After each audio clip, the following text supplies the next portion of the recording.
Okay, so I want to talk to you about the story of Gideon in the book of Judges.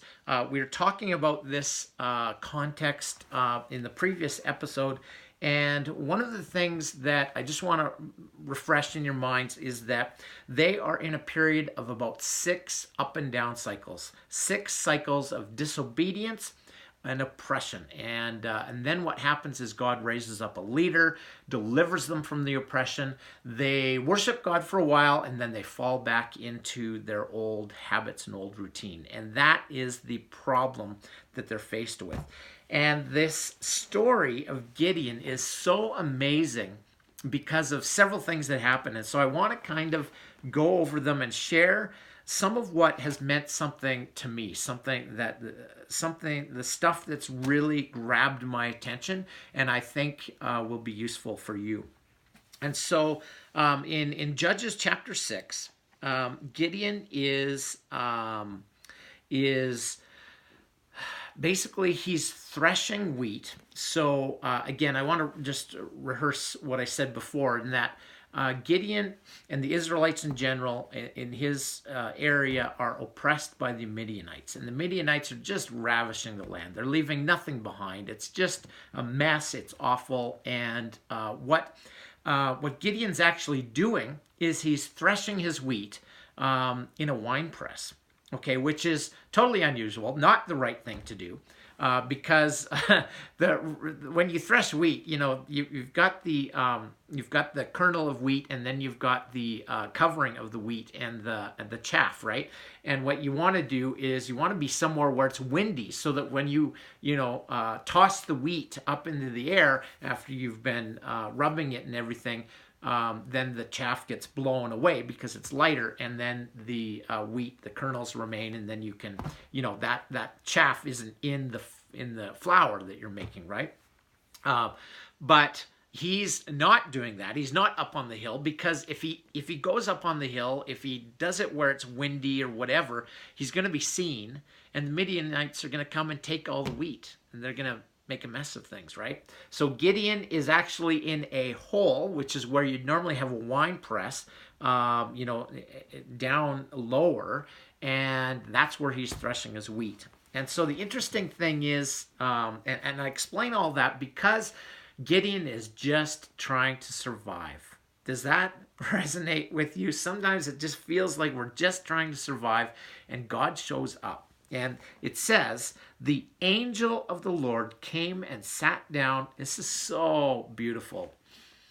Did the angel of the Lord show up? Was there choirs? Was there all this stuff going on? No, the angel of the Lord came up, sat down under the oak in Ophrah that belonged to Joash, where his son Gideon was threshing wheat to keep it from the Midianites. Wheat in the winepress, right?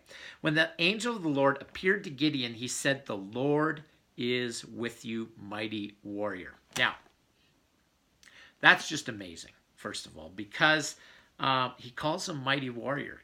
Gideon's not a mighty warrior. Not at this time. He's not fighting. He's just trying to survive, right? He's trying to get some grain, threshing wheat for his family, just trying to survive, hide it from the Midianites, right? It says it right there, right? And he calls him mighty warrior. Gideon says, "But sir," and then he starts kind of pushing back. He doesn't agree. He's not sure that this is what's going on, and he's questioning, like, what you mean? Like, the Lord is not with us. Look at the trouble we're faced with. Like, look at the trouble. And he's thinking in a bigger context, right? He's thinking that that he means that God is with Israel, which obviously he's not. And but the angel of the Lord clarifies this, and Gideon says that Gideon actually says, "But now the Lord has abandoned us and put us into the hand of Midian." The Lord turns to him and says, "Go in the strength you have and save Israel out of Midian's hand. Am I not sending you?"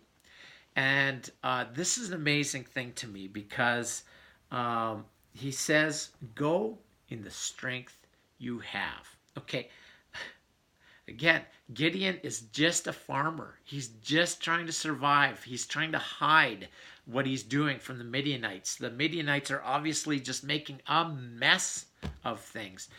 And into this context, God comes in and says, "You're a mighty warrior. Go in the strength you have."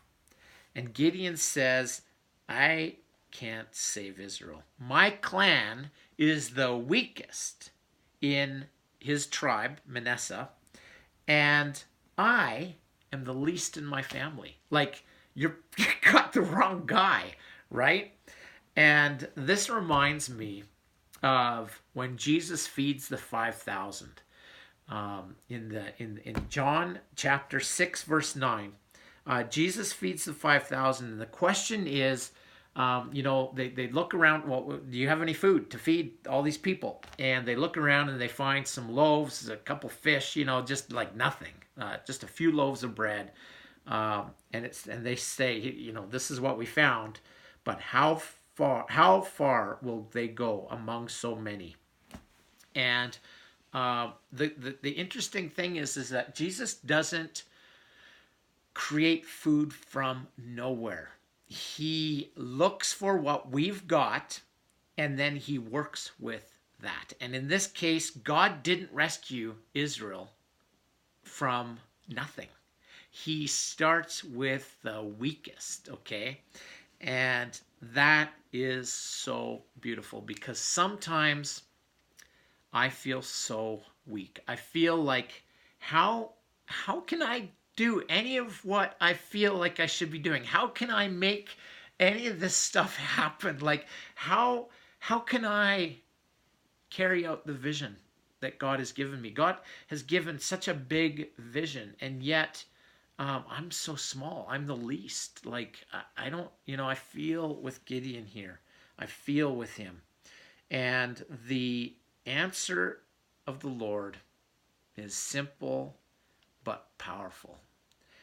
The Lord answers in verse 16 of chapter 6. It says, "The Lord answered, I will be with you, and you will strike down all the Midianites together. I will be with you."